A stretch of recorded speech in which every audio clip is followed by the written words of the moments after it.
What happens when a drunk billionaire CEO decides to humiliate his janitor in front of 200 guests at a lavish company party, forcing him to play a grand piano as a joke, only to hear the first note and realize he's made the biggest mistake of his life?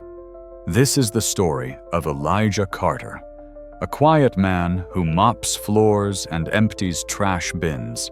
A man everyone overlooked, a man everyone underestimated. But on one December night at Summit Technologies' annual holiday gala, Elijah sat down at a Steinway grand piano and played a single note that would silence an entire room, stun a billionaire into sobriety, and prove that dignity and talent have nothing to do with your job title. This isn't just a story about music. It's a story about respect, redemption, and what happens when the world finally sees who you really are. And it all began with one cruel dare. December 15th.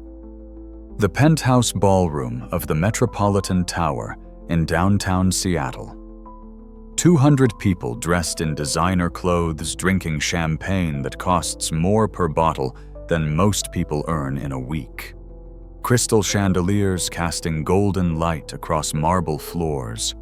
A string quartet playing softly in the corner. And at the center of it all, a magnificent Steinway Model D grand piano. 9 feet of gleaming black lacquer and ivory keys, sitting on a raised platform like a throne. This was Summit Technologies' annual holiday party, and Preston Vaughn, the company's 42-year-old founder and CEO, had spared no expense. Preston had built Summit from nothing into a $15 billion empire in just 12 years. Cloud computing, artificial intelligence, data analytics. He was brilliant, ruthless, and he knew it.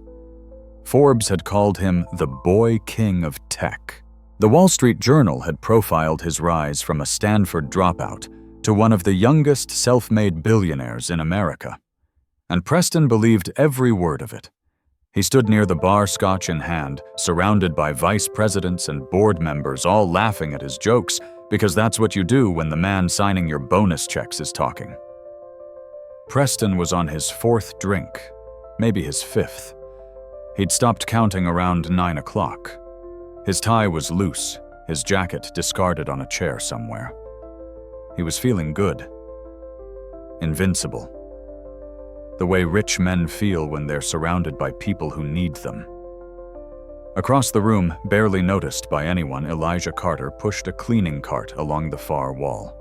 He was 58 years old, tall and lean, with gray threading through his close-cropped hair. He wore the same thing he wore every day, navy blue work pants, a matching shirt with Summit Technologies facilities embroidered on the pocket, and comfortable shoes made for standing all day. Elijah had worked at Summit for 3 years. He arrived before dawn to clean the executive floors, and he left long after everyone else went home. He was invisible in the way that service workers often are. People looked past him, through him, as if he were part of the furniture. But Elijah didn't mind. He preferred it that way. Invisibility was a kind of freedom. The party was in full swing.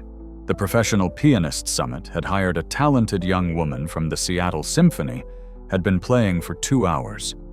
She'd worked through Gershwin, some Debussy, a little Billy Joel to keep things light. But now she needed a break. She stood from the piano bench, smiled politely at the crowd, and walked toward the restroom, leaving the grand piano sitting silent on its platform. Preston noticed. Of course he did. He noticed everything when he was drunk. He noticed the piano sitting empty. He noticed the crowd getting a little too comfortable, a little too relaxed. He wanted entertainment. He wanted spectacle. And then he noticed Elijah. The janitor was near the piano, emptying a trash can, minding his own business. He'd deliberately positioned himself on the far side of the room, trying to stay out of the way. But Preston's eyes locked onto him, and a smile spread across the CEO's face. Not a kind smile. The smile of a man who'd just thought of something funny, something that would make everyone laugh. "Hey!" Preston's voice cut through the ambient conversation. Loud, commanding. People turned to look. "Hey you! Elijah, right?" Elijah looked up, surprised to hear his name. He recognized the voice. Everyone recognized that voice. He set down the trash bag he was holding and straightened. "Yes, sir, Mr. Vaughn. The piano player's taking a break," Preston announced to the room, gesturing toward the Steinway with his scotch glass. "We can't have silence at a party. That's unacceptable." Laughter rippled through the crowd. People sensed something coming. Preston walked toward Elijah, unsteady but purposeful. "You ever play piano, Elijah?" Elijah felt every eye in the room turn toward him. He kept his expression neutral, respectful. "I've played a little, sir," a little Preston repeated, turning to his audience. "He's played a little, that's perfect. We don't need a professional. We just need some noise, right?" More laughter, louder now. People were gathering around, drinks in hand, ready for the show. Preston reached Elijah and clapped a hand on his shoulder. "Come on, play us something. Entertain us." "Mr. Vaughn, I don't think I insist." Preston's tone was friendly, but there was steel underneath. He leaned in closer, his breath heavy with expensive scotch. "You work for me, don't you? Consider this part of your job tonight. Guest entertainment." The crowd was watching, waiting. Some looked uncomfortable, but most looked amused. This was the kind of thing that happened at parties when powerful men got drunk and bored. Someone always ended up being the joke. Elijah looked at Preston, then at the piano, then at the 200 faces watching him. He could refuse. He could walk away. But he'd learned a long time ago that dignity wasn't about avoiding humiliation. It was about how you carried yourself through it. "All right," Elijah said quietly. "I'll play something." The crowd erupted in applause and laughter. Preston pumped his fist in victory. "There we go. That's what I'm talking about," he turned to the room. "Everyone give it up for Elijah, our very own concert pianist." The sarcasm was thick enough to cut. Elijah walked toward the piano. Each step felt heavy. Not with fear, not with shame, just with the weight of what was about to happen.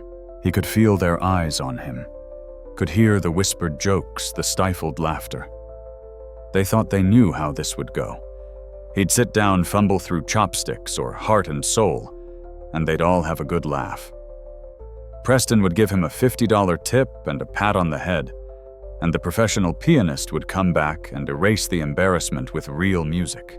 That's what they thought would happen. Elijah reached the platform and climbed the 3 steps. The piano loomed before him, beautiful and imposing. He hadn't sat at a piano in front of people in 15 years. He pulled out the bench and sat down, slowly adjusting his position. He placed his hands in his lap for a moment, took a breath, and closed his eyes. The room waited. Someone giggled. Preston stood near the front, arms crossed, that same amused smile on his face, and then Elijah lifted his hands and placed them on the keys.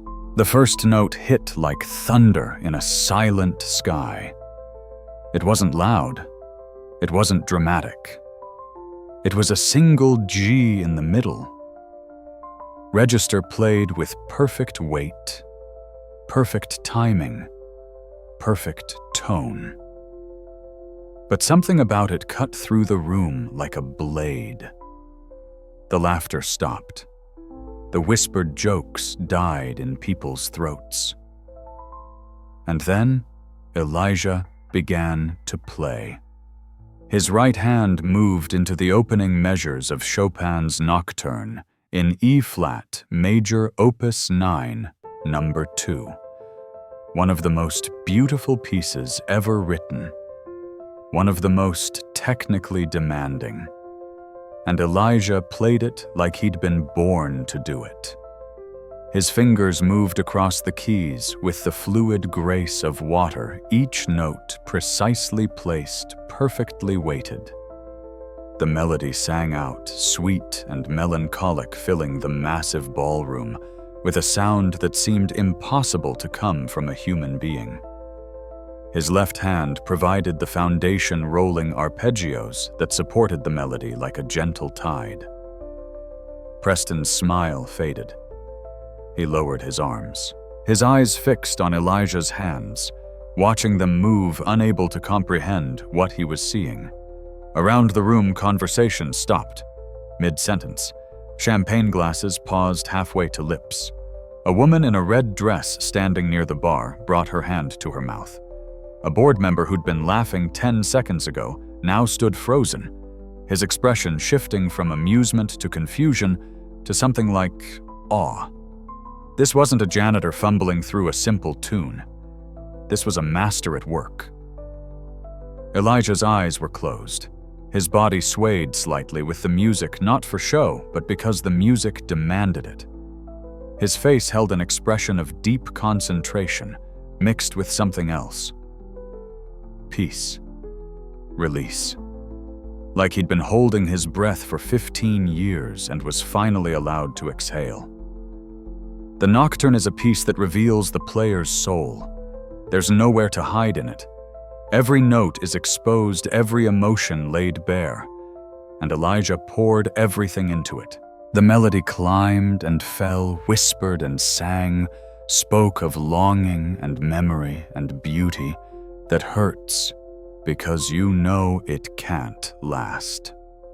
3 minutes passed, then 4. The room remained absolutely silent except for the piano. People had stopped moving entirely. A waiter stood frozen with a tray of canapés forgotten. An executive's phone buzzed in his pocket, ignored. All attention was fixed on the man in the janitor's uniform playing music that shouldn't be possible for him to play. Preston felt something he hadn't felt in years. Shame. Real crushing shame. He'd done this. He'd forced this man onto that stage as a joke. He'd wanted to humiliate him in front of everyone. And instead, the Nocturne reached its final section. Elijah's right hand climbed into the upper register, the melody becoming more fragile, more delicate, like touching something precious that might break. His left hand continued its gentle rolling pattern, never rushing, never pushing, just supporting. And then with exquisite control he played the final phrase. The melody descended, softened, and faded into a whisper. The last note hung in the air, dying slowly, resonating through the room, like the last ray of sunset before darkness falls. Silence. Complete, absolute silence. Elijah kept his hands on the keys for a moment, his eyes still closed. Then he lifted his fingers, placed his hands in his lap, and took a slow breath. Nobody moved. Nobody spoke.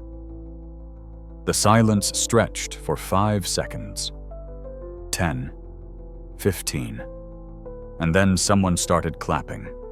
Not the polite applause of people who feel obligated. Real applause. Genuine. A woman in the back. Then another person joined. Then another. Within seconds, the entire room erupted into thunderous applause that echoed off the marble floors and high ceilings. People weren't just clapping. Some were crying. The woman in the red dress had tears streaming down her face. A gray-haired investor stood with his hands clasped together, shaking his head in disbelief. Vice presidents who'd made millions of dollars, who'd seen everything, who prided themselves on being unimpressed, stood applauding with genuine emotion on their faces. Elijah opened his eyes and looked out at them. He didn't smile. He didn't stand and bow. He just sat there, his hands folded in his lap, looking at all these people, looking at him. Preston stood 10 feet from the piano, his face pale, his Scotch glass hanging forgotten in his hand. He wasn't clapping. He couldn't. His hands wouldn't move. He could only stare at Elijah, his mind trying to reconcile what he'd just witnessed with the image of the quiet janitor he'd mocked 200 times over the past 3 years. The applause continued for nearly a minute before it finally began to fade. People looked at each other, searching for understanding. "What just happened? Who is this man?" a voice called out from the crowd. "Where did you learn to play like that?" Another voice. That was extraordinary. Preston finally found his voice, though it came out quieter than usual. "Elijah, He didn't know what to say.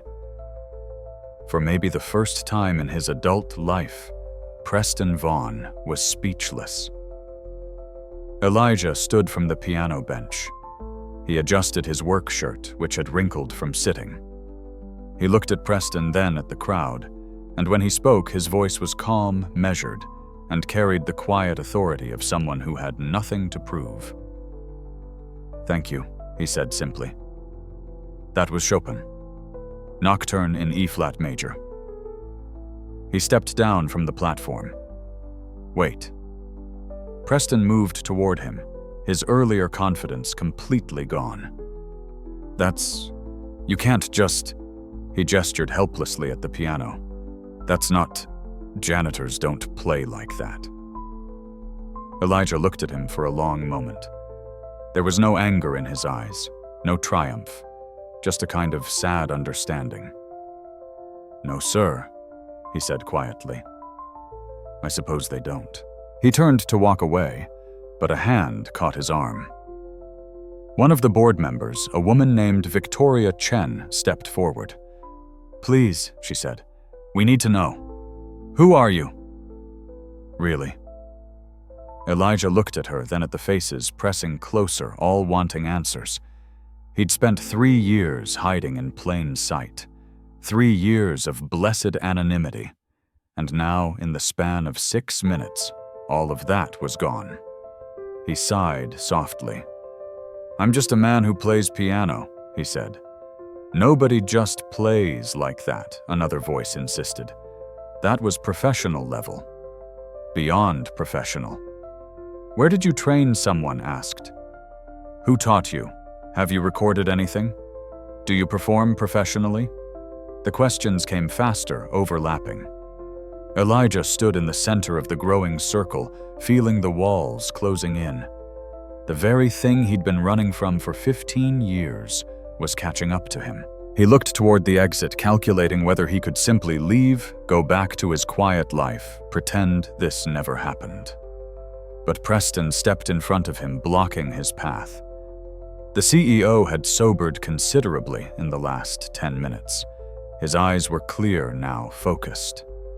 "Elijah," he said, and there was something different in his voice. Not command, not mockery, almost respect. "Please, tell us your story." Elijah looked at him for a long moment. Then he looked at the piano still sitting there on its platform, silent witness to what had just occurred. He thought about the life he'd built, the careful, quiet, invisible life, the safe life. And he realized there was no going back to it. "All right," Elijah said softly. "I'll tell you. But first," he turned back toward the piano. "First, let me play you one more thing. Because if I'm going to tell you who I am, you need to hear the whole truth. And the truth sounds like this." He walked back to the piano, sat down, and this time when his hands touched the keys, he didn't play Chopin. He played jazz. Elijah's hands found a different position on the keys. His posture shifted slightly, became looser, more relaxed. And when he started to play, the room transformed again. He began with a slow, bluesy introduction. His left hand laid down a walking bass line, steady and strong, while his right hand explored a melody that spoke of southern nights and city streets of joy, mixed with sorrow of life, lived hard and real. This wasn't the refined elegance of Chopin. This was something earthier, something that came from deep in the soul. The melody evolved, grew more complex. Elijah's fingers began to move faster, dancing across the keys with impossible precision. He was improvising, creating music in real time, and every note was exactly where it needed to be. The bass line in his left hand became more intricate, syncopated, pushing and pulling against the melody in his right hand in a conversation between two voices. People in the crowd who knew music recognized what they were hearing. This was bebop. Advanced, sophisticated jazz that required not just technical skill, but deep understanding of harmony, rhythm, and musical architecture. Elijah played like he was channeling the ghosts of the greats, Art Tatum's impossible runs, Bud Powell's rhythmic complexity, Thelonious Monk's angular melodic sense. His right hand climbed into the upper register, playing a rapid-fire series of notes that cascaded down the keyboard like water over rocks. His left hand answered with a growling line in the bass. The two hands seemed to be having an argument, then a conversation, then a celebration. A man in the crowd, standing near the back, leaned toward his companion. "That's round midnight," he whispered, recognizing the Thelonious Monk standard Elijah was deconstructing and rebuilding. "But I've never heard it played like this." Elijah transitioned seamlessly into another tune, this one faster, more energetic.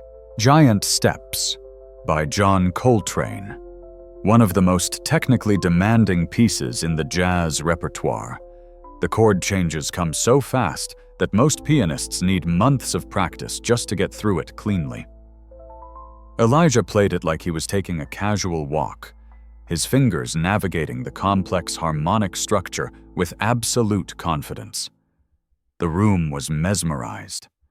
Some people had pulled out their phones, recording, unable to believe what they were witnessing. Others just stood transfixed, watching this janitor in a work uniform play music that belonged in Carnegie Hall. Victoria Chen found herself crying without knowing exactly why. The music was speaking to something deep inside her, something she'd forgotten existed. She watched Elijah's face as he played, saw the complete absorption, the way he seemed to disappear into the music. This wasn't performance. This was communion. Preston stood rooted to the floor, his earlier shame now mixed with something else. Wonder. Confusion. How had he worked in the same building as this man for 3 years and never known? How many times had he walked past Elijah in the hallway, barely seeing him, certainly never speaking to him beyond a curt nod? And all that time, this genius had been pushing a mop and emptying trash cans. Elijah shifted gears again. The frantic energy of giant steps melted into something slower, deeper. He started playing the blues. Real, authentic, gut-deep blues. His left hand laid down a slow, heavy pulse, while his right hand bent notes made the piano cry and moan and testify. This was the music of pain and survival, of people who'd been knocked down and got back up, of nights too long and mornings too hard. An older black woman in the crowd, one of Summit's senior programmers, felt tears streaming down her face. She recognized this music in her bones. It was her grandmother's music, her father's music, the music of struggle and endurance and refusing to be broken. Elijah played for 20 minutes without stopping. Each piece flowed into the next, classical to jazz to blues, and back again, proving he could do it all. He played Gershwin's Rhapsody in Blue, mixing the classical structure with jazz improvisation. He played Duke Ellington's Sophisticated Lady with such tenderness it made hearts ache. He played a Bach prelude with crystalline precision, then immediately broke it apart and rebuilt it as a jazz composition, showing how the same harmonies could speak different languages. His technique was flawless. His musicality was profound. But more than that, there was something in the way he played that transcended technique. He wasn't showing off. He wasn't trying to impress anyone. He was simply being honest. Every note was true. Around the 18-minute mark, Elijah began playing a melody that some of the older guests recognized. It was subtle at first, woven into his improvisation. But as it became clearer, a murmur went through the crowd. "Wait," someone said. That's Elijah's prayer," a man said, his voice filled with disbelief. Oh my God." The woman next to him grabbed his arm. What is it?" "Elijah's Prayer." It was a jazz standard in the 80s and 90s. Beautiful piece. It was written by... He stopped, his eyes widening. It was written by E.J. Carter. The name hung in the air for a moment before recognition began to dawn on faces around the room. E.J. Carter. Elijah Carter. Could it be Elijah heard the murmurs but didn't stop playing? He let the melody of Elijah's prayer come to its full form, playing it the way he'd written it 35 years ago in a tiny apartment in New York City when he was 23 years old and the world seemed full of infinite possibility. The piece was haunting and beautiful, a meditation on faith and doubt, on searching for meaning in a chaotic world. It had been recorded by dozens of artists over the years.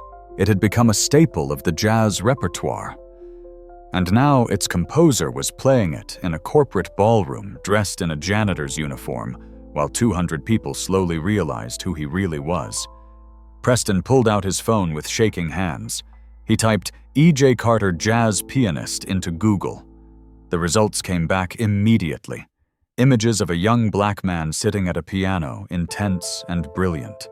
Articles from the New York Times, the Washington Post Jazz Magazine. Reviews of albums. Tour dates from the 1980s. And then, nothing. After 1989, E.J. Carter disappeared. He vanished. Preston read aloud from one article. One of the most promising jazz pianists of his generation simply walked away from music at the height of his career. Victoria looked from the phone screen to the man at the piano and back again. "That's him," she whispered. "That's E.J. Carter. He's been here the whole time." The realization rippled through the crowd like electricity. Phones came out. People searched. Articles were shared. Photos from 35 years ago were compared to the man sitting at the piano right now. Older, grayer, carrying the weight of decades, but unmistakably the same person. Elijah played the final phrase of Elijah's prayer, letting the last chord fade into silence. Then he stopped. He lifted his hands from the keys and folded them in his lap. He sat there for a moment, not looking at the crowd, just breathing. The silence lasted maybe 3 seconds before the room exploded. Not just applause this time. Shouting. People calling his name. E.J. Carter. A standing ovation that shook the chandeliers. Some people were laughing with joy. Others were crying openly. Everyone was on their feet. Elijah finally turned to face them. He didn't stand, didn't bow. Just sat there looking at all these people who suddenly saw him completely differently than they had 20 minutes ago.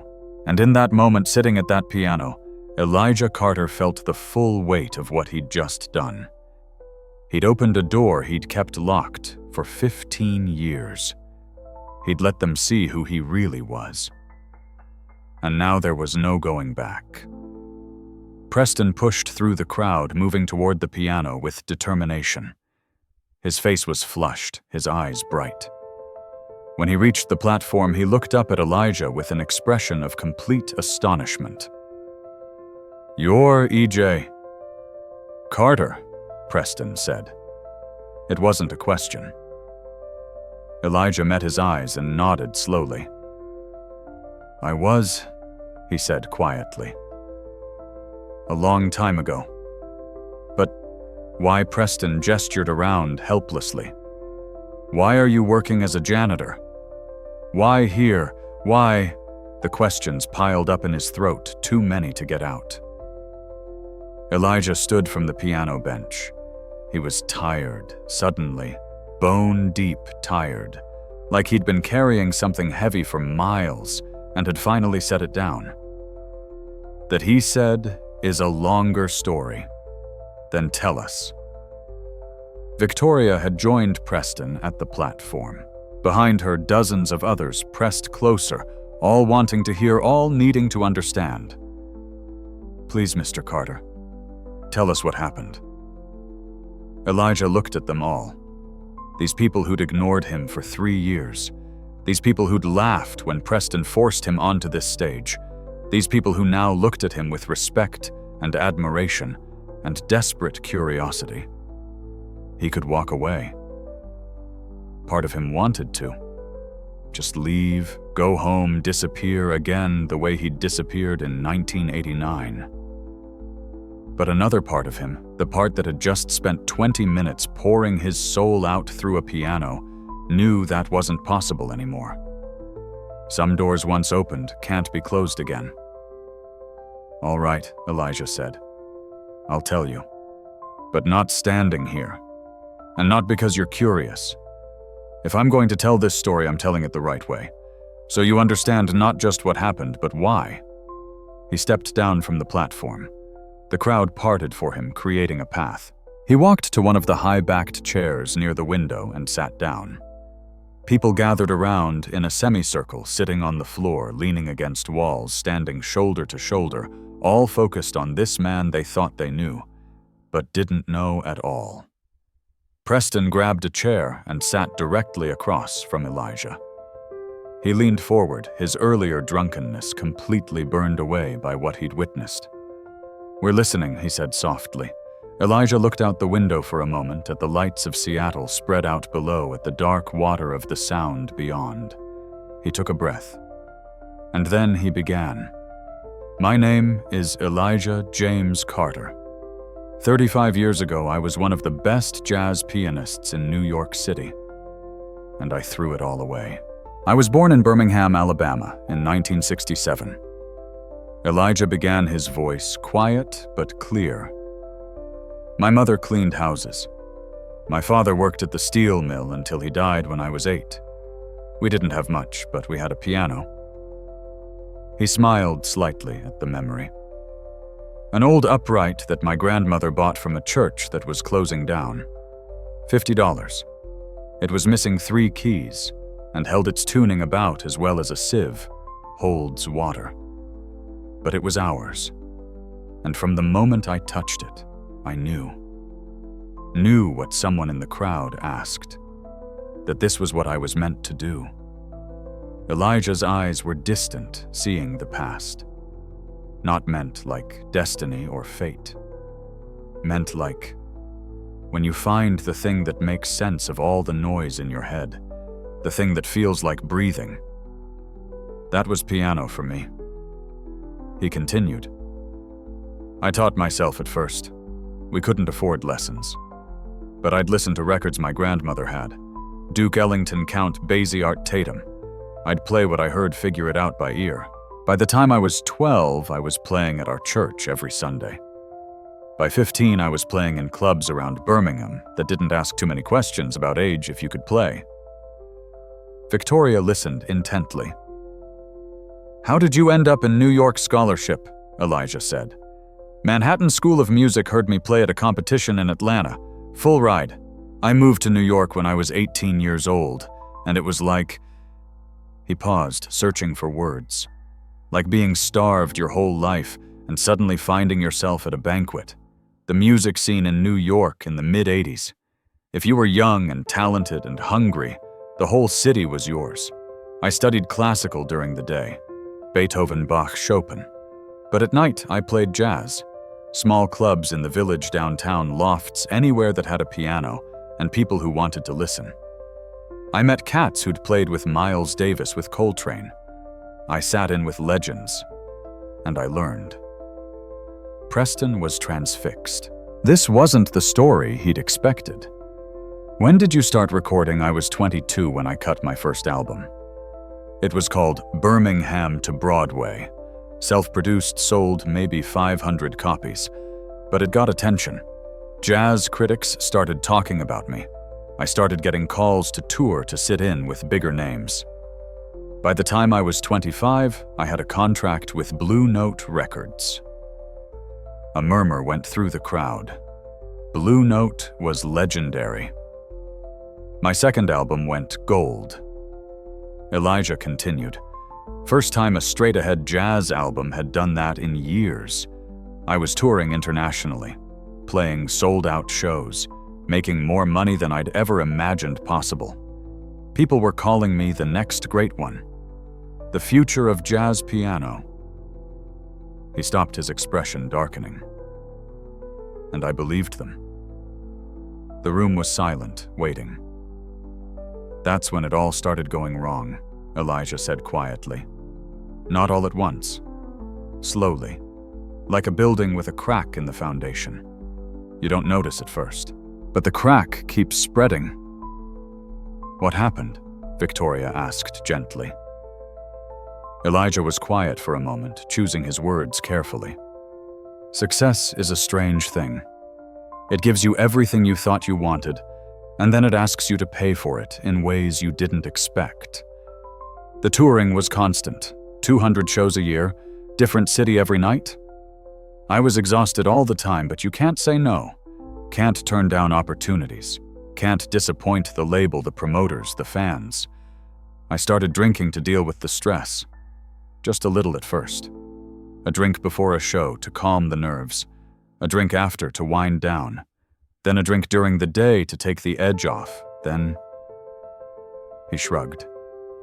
Then it wasn't just drinking anymore. A woman in the crowd made a soft sound of sympathy. Elijah glanced at her and continued. I was functioning, still playing well, still showing up. But inside I was falling apart. The music that had been my salvation became just a job. Another obligation. Another thing people demanded from me.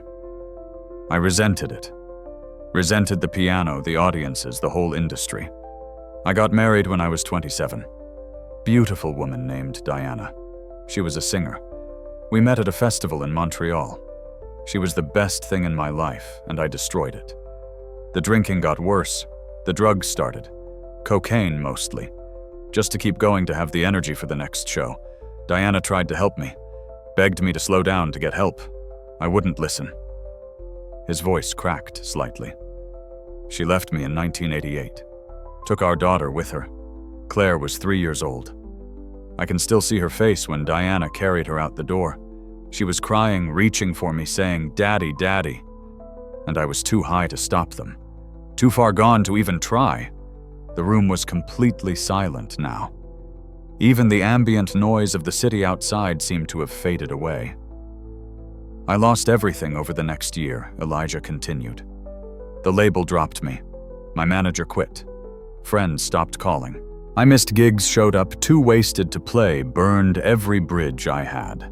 By the summer of 1989, I was living in a studio apartment in the Bronx that cost $200 a month, and I couldn't even afford that.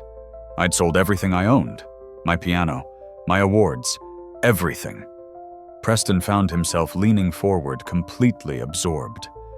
This wasn't just a story about a fall from grace. This was something deeper. I hit bottom in September of 1989, Elijah said. I won't go into the details. It's not important. What's important is that I woke up in a hospital and the doctor told me I'd almost died. And I realized I didn't want to die. Not like that. Not for that. What did you do? Someone asked. I checked myself into rehab. a state-funded program in upstate New York.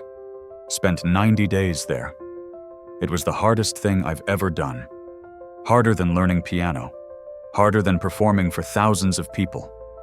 Sitting in that room facing what I'd done, who I'd become. That nearly killed me. "But you made it through," Victoria said. Elijah nodded. I made it through. Got sober. Stayed sober. December of 1989. I walked out of that facility with $37 in my pocket and no idea what to do next. "Why didn't you go back to music?" Preston asked. "You were clean. You could have made a comeback." Elijah looked at him for a long moment, because music wasn't the problem. I was the problem. Music had been my whole identity. E.J. Carter, the pianist. That's all I was. And when that identity became toxic, when it was killing me, I had to let it go completely. Not just the lifestyle. The whole thing. I moved to Philadelphia, he continued. Got a job washing dishes at a diner. Lived in a room above a laundromat. Started going to AA meetings every day, sometimes twice a day. And slowly, very slowly, I started to figure out who Elijah Carter was when he wasn't performing. When he wasn't E.J. the jazz legend. Just Elijah. A man. "It took me years," Elijah said. "Years of therapy, years of meetings, years of learning how to be present, how to be humble, how to find value in myself that wasn't tied to applause or recognition or success." And somewhere in that process, I started playing piano again. But differently. "How so?" Victoria asked. "I'd play in churches, for myself in my room, just for the joy of it, not for an audience, not for money, just because the music needed to come out. And I discovered something I'd never known before. Music could be healing instead of destructive. It could be a gift instead of a burden." Elijah shifted in his chair, his eyes clearer now, more present. "I moved to Seattle in 2007, found work as a custodian at a hospital. It was good work, honest work. It let me be anonymous. No pressure, no expectations. Just show up, do the job, go home. And in my free time, I played piano, alone, for God and for myself. When I got the job here at Summit 3 years ago, I was grateful. The pay was decent. The hours were steady. I could keep my head down and my life simple. That's all I wanted. Simplicity. Peace. A life where I wasn't running from anything or chasing anything.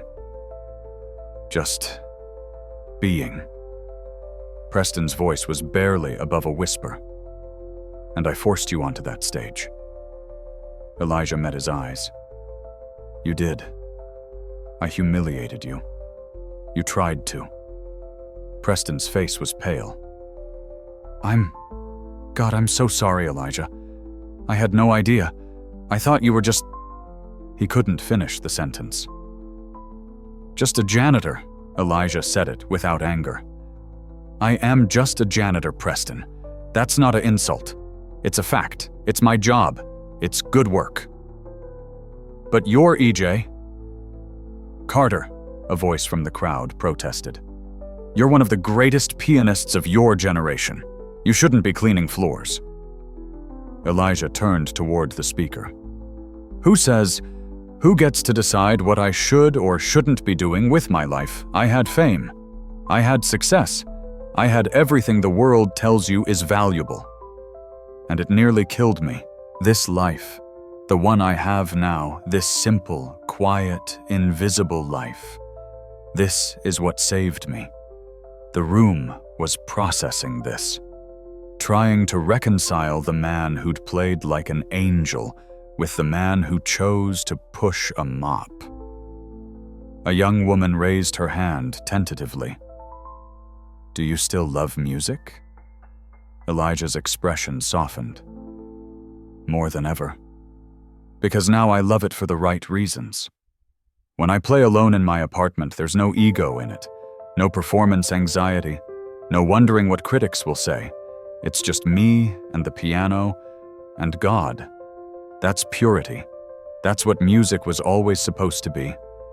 But you're so talented, someone else said, frustrated. You're wasting it. Am I? Elijah asked. Or am I finally using it the way it was meant to be used, not for fame or money or validation, but for connection, for truth, for beauty itself? He gestured toward the piano. What you heard tonight, that was real. That was honest. Maybe the most honest I've played in 35 years because I wasn't trying to impress anyone. I was just trying to be true. Preston stood up abruptly. He began pacing, running his hands through his hair. I don't even know what to say. I've been walking past you for 3 years. 3 years. I never spoke to you, never saw you, never. He turned to face Elijah.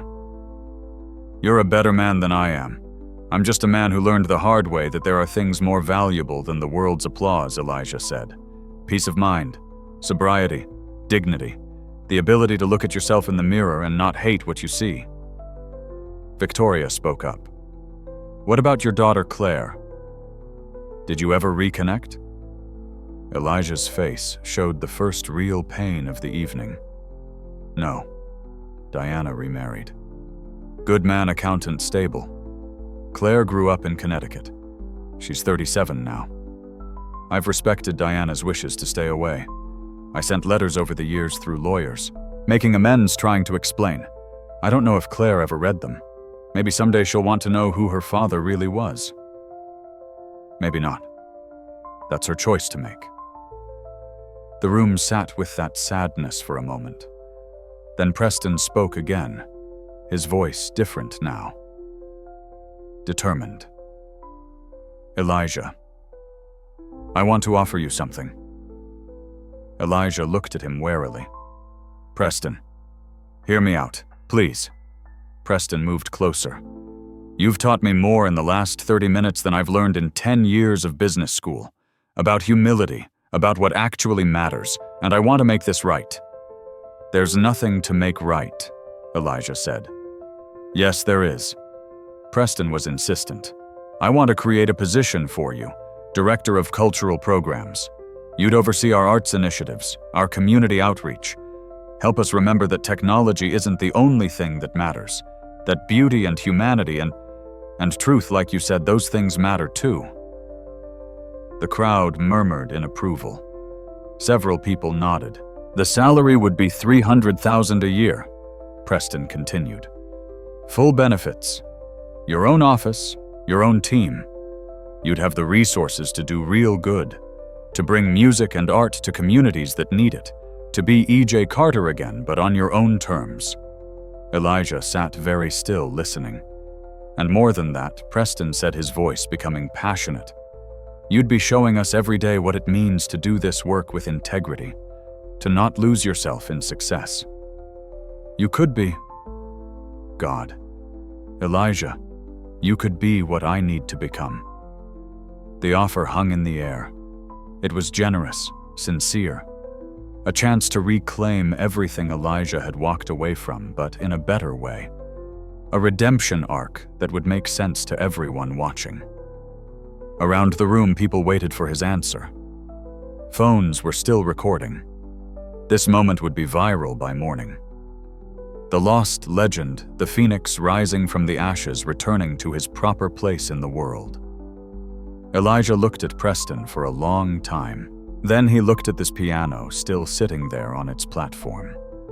Then he looked down at his hands, calloused from years of work that had nothing to do with music.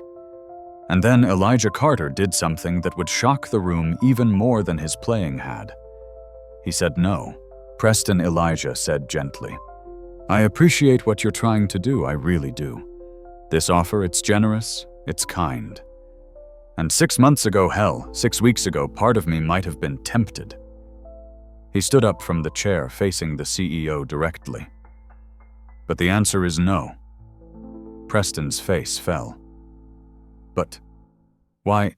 This is a chance to use your gifts, to make a real difference, You wouldn't have to hide anymore." "I'm not hiding," Elijah said firmly. "I'm living. There's a difference." He turned to address the whole room. "All of you are looking at me right now and seeing E.J. Carter, the pianist, the talent, the what could have been. But that's not who I am anymore. I'm Elijah. I'm a man who wakes up at 4:30 in the morning and cleans office buildings. I'm a man who goes to AA meetings twice a week. I'm a man who plays piano in his apartment for an audience of none and finds more joy in that than I ever did playing for thousands. You all heard me play tonight," Elijah continued, "and it was beautiful. I won't lie about that. It felt good to let that music out. But you know what else it felt like? It felt like standing on the edge of a cliff. Because I know myself. I know what happens when I start performing again, when I start getting applause again, when people start wanting things from me again." Victoria stood. "But you're different now. You've done the work. You've healed." "I'm 15 years sober," Elijah said, "and every single one of those years has been a choice, a daily choice to put my recovery first before everything else, before music, before success, before what anyone thinks I should be doing with my life. And taking this job becoming E.J. Carter again, that would be putting success first. That would be saying that being a janitor isn't good enough." "But it's not about being good enough," Preston protested. "It's about using your gifts. My gifts are being used," Elijah said. "Every day. When I show up to work on time, when I do a job well, when I treat people with respect, regardless of their position. When I play piano alone and it fills my soul without needing to fill anyone else's expectations. Those are my gifts. Showing up, being present, being sober, being at peace." He walked toward Preston, his voice gentle but unwavering. "You want to make this right, Preston? You want to fix what happened tonight? Then understand this: you didn't discover some hidden genius who was wasted as a janitor. You discovered that janitors are people with full, complex lives. That the people who clean your building, who serve your coffee, who drive your Uber, they all have stories. They all have depths you can't see. And their value has nothing to do with whether they can perform for you." The words landed like physical blows. Preston stood there, his carefully constructed offer crumbling, forced to confront what Elijah was really saying. "I had everything you're offering me," Elijah continued. "The prestigious title, the respect, the money, the platform. And I was dying inside, literally dying. The Elijah who walks into this building at 5 a.m. with a mop and a bucket that Elijah is alive. He's healthy, he's sober, he's at peace. Why would I trade that? A man in the crowd spoke up, his voice challenging. "So you're saying success is bad? That we should all just settle now?" Elijah said. "I'm saying that success is what you define it as. For you, maybe success is building companies and making millions. That's fine. That's your path. But for me, success is making it through the day without drinking. Success is sleeping through the night without nightmares. Success is looking at myself in the mirror and recognizing the man looking back." "You think I'm wasting my talent by cleaning floors?" Elijah asked the room. "Let me tell you what would be a waste. If I took this job, got famous again, started down that same road, and ended up back where I was in 1989. Dead, or wishing I was. That would be a waste. This," he gestured to his work uniform, "this is wisdom." Victoria wiped tears from her eyes. "But what about all the people who could be inspired by your story, who could learn from your music?" "They can learn from my choices," Elijah said. "They can learn that it's okay to walk away from things that are destroying you, even if those things look like success to everyone else. They can learn that there's dignity in all honest work. They can learn that redemption isn't about getting back what you lost. It's about becoming someone who doesn't need what you lost." He turned back to Preston. "You feel bad about what you did tonight. You should. Not because you forced a great pianist to play, but because you tried to humiliate a human being for your own entertainment. My job title doesn't change how wrong that was. And offering me a better job doesn't fix it." Preston's face was red, but not with anger. With shame. Real deep shame. "You're right," he said quietly. "You're absolutely right. What would fix it?" Elijah said, his voice softening, as if you learned to see people. Really see them. The woman who brings you coffee in the morning. The security guard who says hello. The people who keep this building running while you're making your deals. They all have stories. They all matter. Not because they might secretly be geniuses, but because they're human beings doing necessary work with dignity. Preston nodded slowly, unable to speak. Elijah looked around at all the faces watching him. "I'm grateful you heard me play tonight. I'm grateful you know my story now. But I'm going back to being a janitor.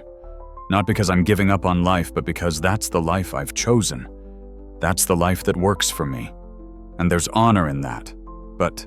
A young woman in the back spoke up. Her voice, uncertain. "What about the music? Don't you miss sharing it?" Elijah smiled. The first real smile of the evening. "I share it, just not the way you think. When I play in my apartment, the neighbors can hear through the walls. Sometimes they sit in the hallway and listen. There's an old woman, Mrs. Patterson, lives next door. She has dementia. Can't remember her own daughter's name most days. But when I play Chopin, she remembers every word to songs from her childhood. She sits on her balcony and sings along. There's a kid down the hall, maybe 12 years old, started knocking on my door asking if I'd teach him. So twice a week he comes over and I show him what I know. He's good, really good. No money for lessons, but he doesn't need money. He needs someone to show him that music can save your life. That's sharing," Elijah said. "That's using my gift, not for fame or money, but for connection, for beauty, for helping someone else find what I found." The room was quiet, absorbing this. Preston spoke again, his voice strained. "Elijah, I hear what you're saying. I do. But $300,000. You could help a lot more people with that kind of money. Could I..." Elijah challenged? Or would I just be feeding the same system that almost killed me? The system that says money equals value, that success means a big title and a corner office. I've been there, Preston. I know what that world demands, and I'm not strong enough to resist it. Maybe you are. Maybe some people are. But I'm not. He walked back to the piano one more time, ran his hand gently across the polished surface. This instrument is beautiful. Playing it is one of the great joys of my life. But it's also been my greatest temptation, my drug of choice, in a way. Not the piano itself, but what it represented. The applause, the validation, the identity. I had to learn to love it for itself, not for what it could give me. And now I do. Elijah continued. I love music purely, the way you're supposed to love something. Not for what you can get from it, but for what it is. And that only happened when I stopped making it my whole life. He turned to face them all one more time. So thank you for the offer, Preston. Thank you all for listening to my story, but I'm going to finish my shift tonight. Tomorrow I'll be back at 5 a.m. to clean the executive floors, and I'll be at peace with that, because peace is worth more than any salary you could offer me. The room sat in stunned silence. And then slowly, one person started clapping. Then another. Then another. Within seconds, the entire room was applauding again. But it was different this time. This wasn't applause for a performance. This was applause for a life lived with integrity. For a man who knew himself well enough to say no to everything the world told him he should want.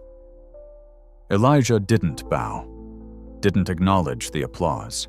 He simply nodded once, then walked toward the door where he'd left his cleaning cart. But Preston wasn't done. He called out, "Wait, please, one more thing." Elijah stopped, turned back. Preston approached him no longer drunk, no longer arrogant, just a man who'd been fundamentally shaken. "You said I need to learn to see people. You're right. Would you help me not as an employee, not as a consultant, just as someone who knows things I need to learn?" Elijah studied him for a long moment. "You mean that?" "Yes," Preston said. "I mean it." "Then start tomorrow," Elijah said. 5 a.m. Meet me when I clock in. Spend a few hours doing my job with me. Learn what it actually takes to keep this building clean. Learn the names of the people who do it every day. See what they see. Preston swallowed hard. 5 a.m. "That's when the work starts," Elijah said. "You want to learn? That's where it begins. Not in a boardroom, not in a meeting. On the ground doing the work that keeps this whole enterprise running." Preston nodded slowly. "Okay, 5 a.m. I'll be there." "We'll see," Elijah said, not unkindly. He turned to leave again. Victoria called out, "Before you go, would you play one more thing not for us? For you. Whatever you want to play." Elijah paused, looked at the piano, looked at all these people who'd gone from laughing at him to offering him money to finally maybe beginning to understand. "All right," he said quietly. "One more. But you need to understand what you're about to hear." He walked back to the piano and sat down. "This piece," he said, "is called Amazing Grace. My grandmother used to sing it in our little church in Birmingham. It's about being lost and being found, about being blind and learning to see, about grace that saves wretches like me." He placed his hands on the keys. "This is what I play when I need to remember where I came from and where I'm going." And Elijah Carter began to play. The opening notes of Amazing Grace filled the ballroom, but not the way anyone expected. Elijah didn't play it as a hymn. He played it as a prayer. His hands moved slowly across the keys, each note deliberate, weighted with meaning.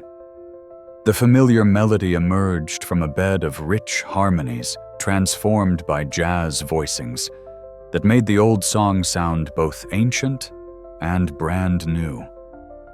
This was Amazing Grace filtered through a century of black musical tradition, gospel, blues, jazz, soul, all woven together into something that transcended any single genre. The room, which had been buzzing with quiet conversation moments before, fell silent again. But this silence was different. It was the silence of sanctuary, of sacred space. Elijah's left hand laid down a foundation that seemed to come from the earth itself, deep and resonant. His right hand sang the melody, bending notes the way a human voice would bend them, adding grace notes and fills that spoke of both sorrow and joy, of suffering and redemption. As he played, something shifted in the room. The performance stopped being a performance. It became a service, a communion. People who hadn't thought about God in years found themselves thinking about God. People who'd never set foot in a church felt like they were in the most holy place they'd ever been.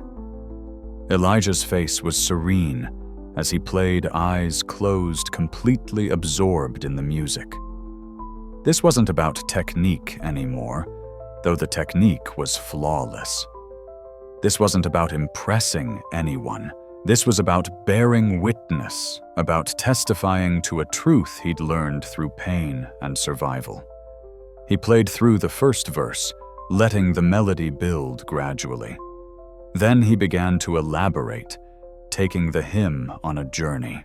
The music grew more complex, layering in additional harmonies, but never losing the essential simplicity of the original melody. He quoted Spiritual's Wade in the water swing low sweet chariot. He wove in blues licks that carried the weight of generations. He incorporated gospel runs that climbed toward heaven. The woman who'd recognized Elijah's prayer earlier was crying openly, now tears streaming down her face. She wasn't alone. All around the room, people were weeping. Not sad tears. Something else. Tears of recognition. Of release. Preston sat with his head in his hands, shoulders shaking. Everything he'd built, everything he'd achieved, everything he'd thought mattered seemed suddenly hollow in the face of this music, this honesty, this truth. Elijah transitioned into a section that became more energetic, more joyful. The left hand started a boogie-woogie pattern, propulsive and alive. The right hand danced over the top, celebrating. This was the joy of survival. The joy of making it through the night and seeing the morning. The joy of being lost and finding your way home. A few people in the crowd started clapping along, unable to help themselves. Others swayed to the rhythm.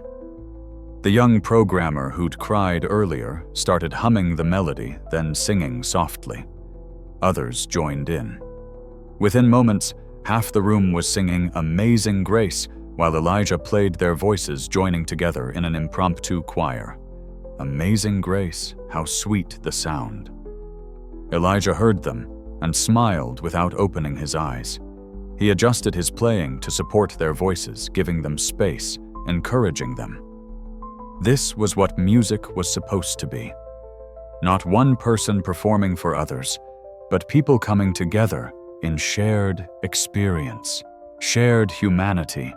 That saved a wretch like me.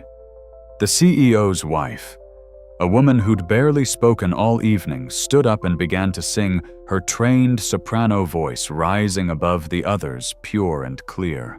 She sang not for show, but for truth, pouring her own story into the words. I once was lost, but now am found.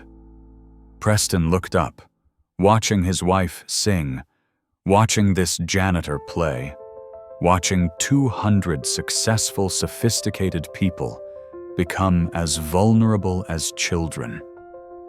And something inside him broke open. All the armor he'd built up over years of competition and struggle and proving himself cracked apart. He started singing too, his voice rough and uncertain, but real. Was blind, but now I see. Elijah built the music to a climax, his fingers flying across the keys, now the rhythm driving forward like a train. The left hand thundered in the bass, the right hand soared in the treble, and the voices kept singing, kept testifying, kept bearing witness to the simple, profound truth of the hymn. Then, with impeccable timing, Elijah brought it all back down. The energy decreased. The volume softened. The rhythm slowed. He returned to the original melody, simple and pure, letting it speak for itself. The voices faded with the music until it was just Elijah at the piano, playing the final verse with heartbreaking tenderness. He played the last phrase, a gentle descent of notes that felt like a benediction. The final chord hung in the air, resonating through the room, through the walls, through the bones of everyone listening. Elijah lifted his hands from the keys and placed them in his lap. He sat there for a moment, breathing, returning to himself. Nobody applauded. Nobody moved. The moment was too sacred for applause. Finally, Elijah opened his eyes. He looked out at all these people, saw their tear-stained faces, their open hearts, and he nodded slightly, a gesture of acknowledgement, of gratitude, of shared humanity. Then he stood from the piano bench, straightened his work uniform, and walked down from the platform. This time, when he headed for the door, nobody tried to stop him. They understood. Some gifts aren't meant to be captured or commodified. Some moments of grace exist for themselves alone, and trying to hold on to them would destroy them. Elijah reached his cleaning cart and began pushing it toward the service elevator. As he walked, people stepped aside, creating a path. But something had changed. They weren't making way for a janitor. They weren't making way for a famous pianist. They were making way for a man who'd shown them something true. At the elevator, Elijah pressed the button and waited. The doors opened. He pushed his cart inside and turned to face the room one last time. Preston stood there, surrounded by his wealth and success and achievements, looking at this man in a custodian's uniform who had more dignity than Preston had ever possessed. 5 a.m. Elijah said simply. Preston nodded. I'll be there. The elevator doors closed, and Elijah Carter disappeared into the service areas of the building, returning to the invisible life he'd chosen. The life that had saved him, the life he'd just defended against everything the world told him he should want instead. Preston stood in the empty ballroom at 3 a.m, long after the party had ended, long after the guests had left. The cleaning crew had come through the professional one that worked the night shift. Everything was pristine again. The piano had been closed and covered. The chairs were stacked. The chandeliers were dark. But he could still hear the music. He'd watched the videos already. Someone had posted Elijah's performance online before the party even ended. It was already viral, millions of views, comments from around the world. Who is this man? That's E.J. Carter.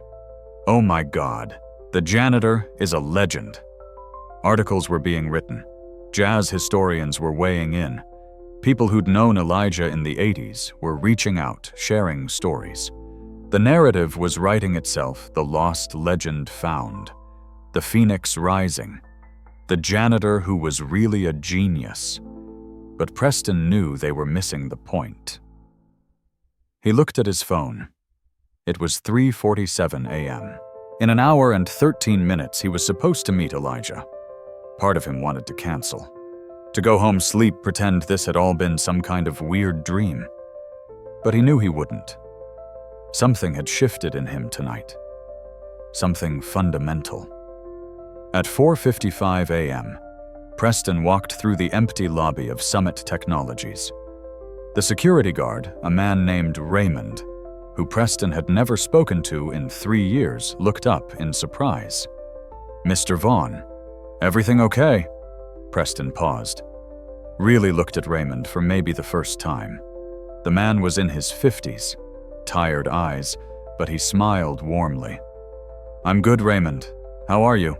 Raymond blinked clearly, surprised by the question. I'm fine, sir. Thank you for asking. How long have you worked here, Raymond? 4 years next month. 4 years, Preston repeated. And I've never asked you how you're doing. Not once. Raymond didn't know what to say to that. That's going to change, Preston said. Starting now. How's your family at 5:00 a.m.? Exactly. Elijah Carter came through the employee entrance. He saw Preston standing there in jeans and a work shirt, looking tired and nervous, and he smiled slightly. You actually came, Elijah said. I said I would. A lot of people say things at 2 a.m. that they don't mean at 5 a.m. I meant it, Preston said. Elijah studied him for a moment, then nodded. All right then, let's get to work. They worked together for 3 hours. Preston learned how to properly mop a floor, how to empty trash without spilling, how to clean glass without leaving streaks. He learned the names of the other custodial workers, Maria, who'd been there 12 years and had 3 kids in college. James, who was working 2 jobs to take care of his mother. Chen, who was studying engineering at night and cleaning offices to pay for it. He learned that keeping a building this size operational required coordination skill and dedication, that the people who did this work took pride in it, that there was dignity in doing any job well. At 8:00 a.m., When the regular employees started arriving, Preston's back ached, his hands were raw, and he was exhausted. But he felt more awake than he had in years. "Thank you," he said to Elijah as they finished, "for teaching me." "I didn't teach you anything you didn't already know," Elijah said. "I just helped you remember." Over the next few weeks, things changed at Summit Technologies. Slowly but noticeably. Preston started arriving early, learning people's names, asking questions, listening to answers. He created a scholarship fund for employees' children. He improved working conditions for the custodial and security staff. He made the break room nicer. Small things, but they mattered. More importantly, he changed how he saw success. It wasn't just about the next billion, the next acquisition, the next headline. It was about building something with integrity, about treating people with dignity, about understanding that the person cleaning your office might have depths you can't imagine, and their value has nothing to do with whether you know about those depths. As for Elijah, the video of his performance did exactly what he'd feared it would. People showed up at his apartment. Reporters wanted interviews. Record labels called with offers. Fans waited outside the Summit building to meet him. He declined it all. Politely but firmly. He continued to work his shift. Continued to play piano in his apartment. Continued to teach the kid down the hall. Continued to play for Mrs. Patterson when her dementia made the present unbearable, but music could still reach her past. Victoria Chen tried one more time to change his mind. She found him during his break, sitting outside on a bench, eating a sandwich. The board approved a full music program, she told him. Scholarships for underprivileged kids. Instruments for schools that can't afford them. Concert series featuring local artists. We want to call it the E.J. Carter Foundation. Even if you won't work for us, let us do this in your name. Elijah was quiet for a long time. Then he said, "Don't use my name. Use Amazing Grace Foundation. For all the people who were lost and got found. For everyone who needed saving." Victoria smiled. Amazing Grace Foundation. I love it. And I'll help, Elijah added. Not as an employee, not with my face on it. But I'll advise. I'll help select the kids who get scholarships. I'll make sure the money goes where it needs to go. Thank you, Victoria said. Thank you, Elijah replied. For hearing what I was really saying, for not trying to make me into something I'm not. The foundation launched 3 months later. It helped hundreds of kids. Many of them went on to study music seriously. Some became professionals. Others just learned to love music for its own sake. All of them learned that dignity and worth aren't about titles or recognition. They're about who you are when nobody's watching. 2 years later, Elijah Carter still works as a custodian at Summit Technologies. He still arrives at 5:00 a.m., still cleans the executive floors, still takes pride in a job well done. But some things have changed. People greet him now, by name, with respect that has nothing to do with what they saw him do at a piano and everything to do with who he is as a person. The young engineer who used to ignore him now stops to chat. The executives hold doors. The CEO has breakfast with him once a month, not because Preston feels obligated, but because he genuinely values Elijah's perspective. The Amazing Grace Foundation has grown beyond anyone's expectations. It's changed lives, created opportunities, shown kids from difficult backgrounds that music can be a way forward, a way through, a way to find yourself. And Elijah plays piano, not in concerts, not for audiences, but in churches on Sunday mornings, at nursing homes where people with dementia remember songs when they can't remember their own names, at community centers where kids are learning that beauty exists even in hard places, He still plays in his apartment too. Still teaches the kid down the hall who's 16 now and good enough to start thinking about college programs. Still plays for Mrs. Patterson, even though her dementia has progressed and she doesn't speak anymore. But when he plays Chopin, she smiles. And Elijah knows she's still in there somewhere, touched by beauty. The story of what happened that December night became legendary in Seattle. People still talk about it. The janitor who stunned a billionaire. The lost genius who chose to remain hidden. The man who said no to success because he understood what success actually costs. But Elijah doesn't think about it much. He's too busy living his life. The quiet life. The sober life. The life he chose. On Sunday mornings, he plays piano at a small Baptist church in the Central District. The congregation is mostly older black folks who remember when jazz was young, who lived through the civil rights movement, who know about survival and grace and making it through the night. When Elijah plays there, nobody records it for social media. Nobody writes articles. It's just music and community and people coming together to celebrate being alive. That's enough for him. More than enough. Sometimes late at night when everyone else is asleep, Elijah sits at his piano in his small apartment and plays. Not for anyone else, not for an audience, just for himself and for God. He plays the music he loves, the music that saved him, the music that destroyed him, the music that brought him back to life. And in those moments, Elijah Carter is exactly where he needs to be. Not a janitor, not a legend, not E.J. Carter or Elijah or any name at all.